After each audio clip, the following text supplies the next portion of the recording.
বানাচ্ছি ফুলকপির সাদা কোরমা বা ফুলকপির রোস্ট। তার জন্য এখানে আমি একটা বড় সাইজের টমেটো, ঝাল অনুযায়ী কিছুটা কাঁচা লঙ্কা এবং কিছুটা পরিমাণে আদা খুব ভালোভাবে পেস্ট বানিয়ে নেব। আরেকটা মশলার জন্য আমি এখানে এই 3 চামচ মতন পোস্ত আর 3 থেকে 4টে কাজু বাদামেরও খুব ভালো করে পেস্ট বানিয়ে নেব। এদিকে একটা বাটিতে আমি কিছুটা কিশমিশ নিচ্ছি, কিশমিশটার ব্যবহার পরে হবে। তো এই তো খুব সুন্দর করে আমি একদম ফাইন পেস্ট বানিয়ে নিয়েছি দুটোরই। এবারে ফ্রাইং প্যানে কিছুটা পরিমাণে রিফাইন্ড অয়েল আমি এখানে গরম করব। এইবারে রান্নাটার জন্য এখানে কিছুটা আমি ফোড়ন দিচ্ছি। সেই ফোড়নগুলোর জন্য আমি এখানে গোটা গরম মশলা এলাচ, লবঙ্গ, দারচিনি আর 1 চামচ মতন জিরে আমি দিলাম। যখন ফোড়নগুলো ভাজার খুব সুন্দর গন্ধ বেরিয়ে আসবে তখন আমি এখানে ফুলকপিগুলো ভাজতে দেব। কেউ চাইলে ফুলকপিগুলো আগেও ভেজে তুলে রাখতে পারে। আমি এখানে একটু কম তেলে বানানোর চেষ্টা করছি, তার জন্য আমি একেবারেই ফোড়নের সাথে ফুলকপিগুলো ভাজছি। এখানে স্বাদ অনুযায়ী নুন দিয়ে ঢাকা চাপা দিয়ে আমি ফুলকপিগুলো 80% কুক হওয়া পর্যন্ত নাড়াচাড়া করে ভেজে নেব। তো এখানে প্রথমত কম তেলেও ফুলকপিটা ভাজা হবে। দ্বিতীয়ত আরেকটা কারণ হচ্ছে ফুলকপি ভাজার একটা খুব সুন্দর গন্ধ হয়। সেই ফুলকপি ভাজার ফ্লেভারটার সাথে যদি মশলাটা কষানো হয় না, তাহলে রান্নাটা না খুব ভালো হয়।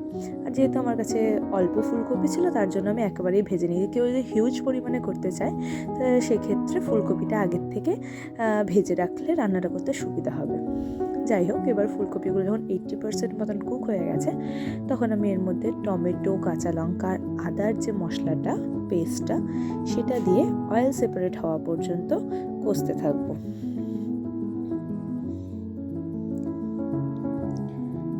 এই যে ফুলকপির থেকে আমার অয়েল সেপারেট হতে শুরু করেছে, ঠিক এই সময়ই আমার কাজু এবং পোস্ত বাটার যে আরেকটা পেস্ট বা মশলা বানিয়ে রেখেছিলাম সেটাও দিয়ে লো ফ্লেমে কষাতে থাকবো। আমরা জানি দই তরকারিতে দিলে ফেটে যায়, সেই জন্য লো ফ্লেমে রাখতে হয়। পোস্তও কিন্তু হাই ফ্লেমে দিলে অনেক সময় ফেটে যায়, পোস্ত একটা ছাড়া ছাড়া ভাব এসে যায়। ঠিক এই পর্যায়ে যখন মশলা হাফ কষানো হয়ে যাবে তখন আমি এখানে এই 10-12টা মতন কিশমিশ যেটা আগের থেকে রেখেছিলাম সেই কিশমিশটা এবং হাফ চা চামচ মতন ঘি দিয়ে আবারও একদম অয়েল সেপারেট হওয়া পর্যন্ত আমি এখানে কষাতে থাকবো। রান্নাটা যেহেতু একটু মিষ্টি মিষ্টি হয়, তার জন্য এখানে আমি স্বাদ অনুযায়ী চিনি দিয়ে দিলাম। কেউ চাইলে চিনির বদলে গুড় বা স্টেভিয়া ইউজ করতে পারে। তো যাই হোক, এবারে আমার মশলাটা তো খুব ভালো করে কষানো হয়ে গেছে।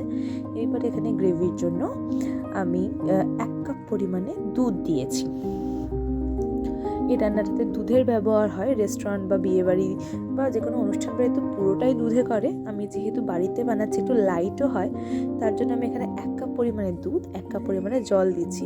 বিশ্বাস করো, এই দুধ আর জল দেওয়ার জন্য না টেস্টের তো কোনো হেরফের হয় না, বরং খেতেও খুব ভালো লাগে। শুধুমাত্র দুধ দিয়েও আমি দেখেছি আমার ভালো লাগেনি। দুধ আর জলের যদি গ্রেভিটা বানানো হয় ভালো হয়। যখন গ্রেভিটা ফুটে উঠবে তখন কিছুটা পরিমাণে গরম মশলার গুঁড়ো দিয়ে আবারও ওই 2 থেকে 3 মিনিট মতো ফুটিয়ে নিতে হবে। আর হ্যাঁ, দুধ দেওয়ার পরে কিন্তু একদম ঢাকা চাপা দিয়ে ফোটানো যাবে না, নাহলে দুধটা কেটে যাবে, গ্রেভিটা স্মুথ হবে না।